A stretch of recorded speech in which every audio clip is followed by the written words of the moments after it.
Hai, hari ini kita akan belajar bahasa Inggris mengenai fakta bahwa di bahasa Inggris ketika kita udah mempelajari cara membaca huruf dari A sampai Z, tapi ternyata ketika membaca kata nggak selamanya sama seperti yang kita hafalin dari A sampai Z. Terus A sampai Z itu gimana dong? Tetap kepake, misalnya ketika kita ditanya namanya siapa, nanti kita eja gitu per abjad atau per huruf. Misalnya nama saya Ira, jadi I-R-A gitu ya. Bahasa Inggris bisa macam-macam cara bacanya karena dipengaruhi oleh bahasa-bahasa lain. Jadi nenek moyangnya waktu mereka bikin bahasa Inggris ini dipengaruhi oleh bangsa-bangsa lain juga. Jadi kata bahasa lain ikutan diserap, cara bacanya juga ikutan diserap. Oleh karena itu satu huruf bisa macam-macam cara bacanya, tergantung katanya apa, ya. Oleh karena itu mereka punya spelling bee, jadi kompetisi untuk mengucapkan dan menuliskan kata.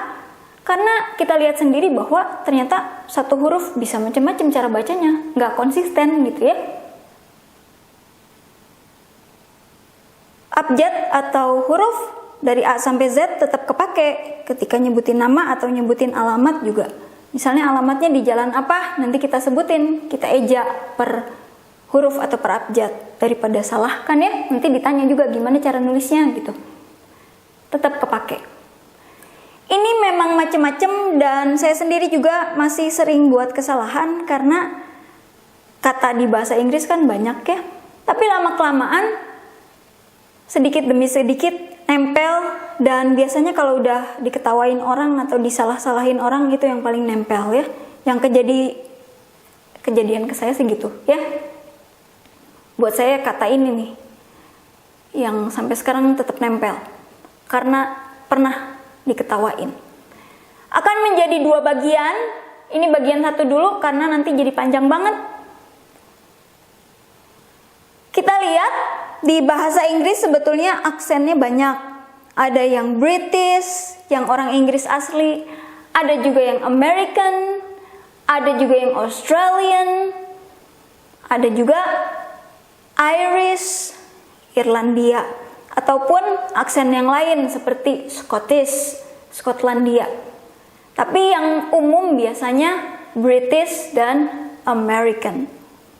Di antaranya ini, kalau British biasanya mirip-mirip dengan Hermione di Harry Potter. A lebih dibaca sebagai A. Kalau yang American, A dibaca kadang sebagai A gitu ya. Perbedaannya di situ.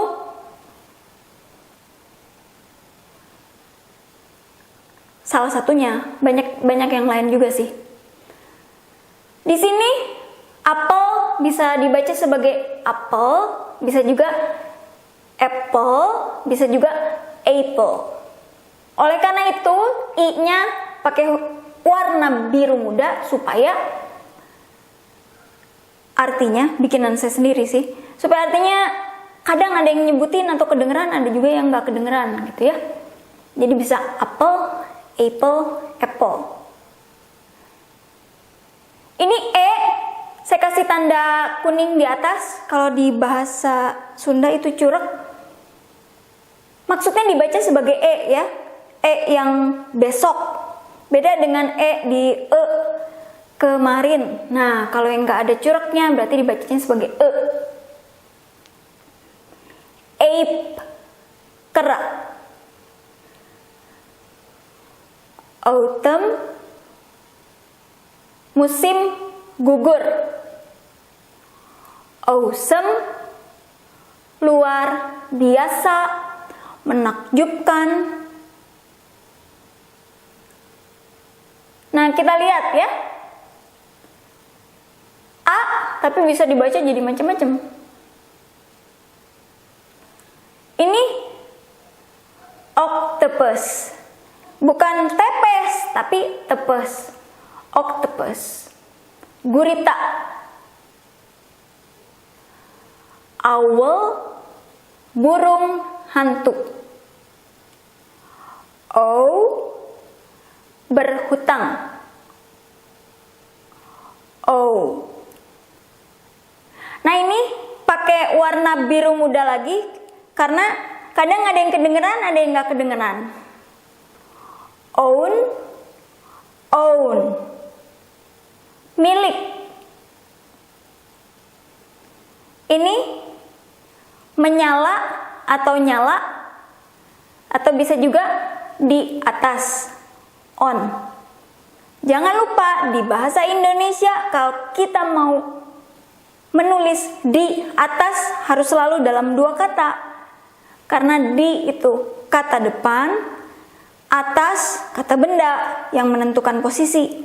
Jadi di atas nggak boleh jadi satu kata, harus selalu dua kata, harus ada spasi atau jarak, ya. Di spasi atau jarak atas. One, satu.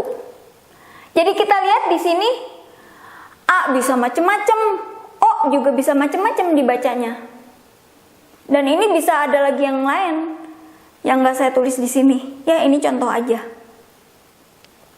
Oleh karena itu ada satu kata yang terkenal, tapi ini bukan kata di bahasa Inggris, hanya buat menunjukkan bahwa di bahasa Inggris karena cara baca tiap huruf bisa macam-macam, maka ketika kita nulis ini bisa juga kita baca sebagai fish. Gimana? Karena kita lihat, walaupun ini katanya nggak ada ya, di bahasa Inggris nggak ada artinya. Cuman ngasih lihat bahwa bisa dibaca sebagai fish. G dan H-nya, G, H, ngikutin kata yang di sini. Ini kan bisa dua macam. Lagi-lagi yang satu American, yang satu British. Bisa love, bisa left. Love atau left. Si GH-nya ini jadi F.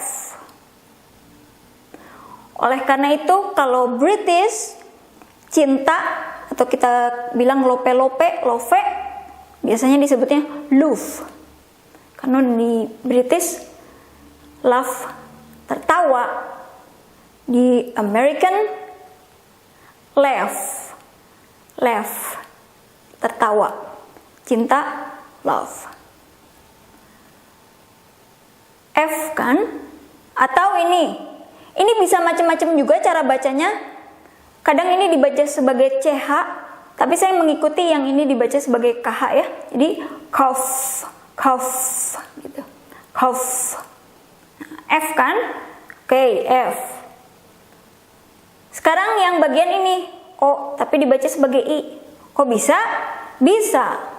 Oh, tadi ini ya, batuk artinya.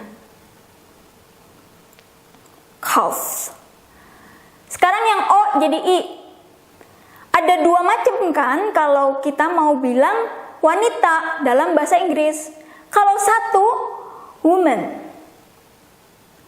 Kalau lebih dari satu atau wanita-wanita, women.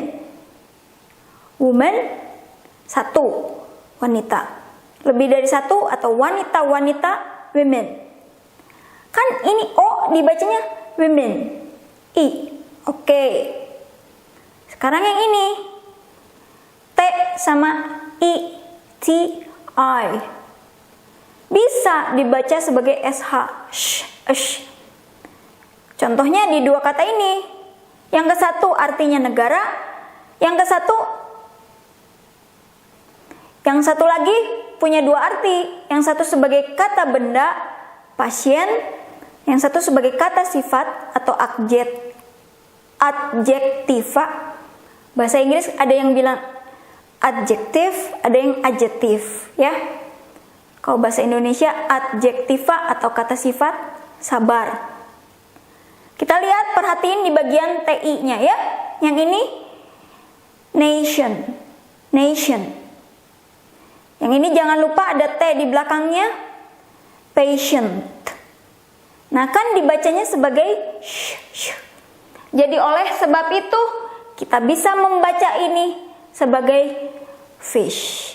Ya, ini bukti bahwa di bahasa Inggris ya seperti itu. Ya. bagian kedua kita lanjut di video setelah ini supaya nggak terlalu panjang. Terima kasih.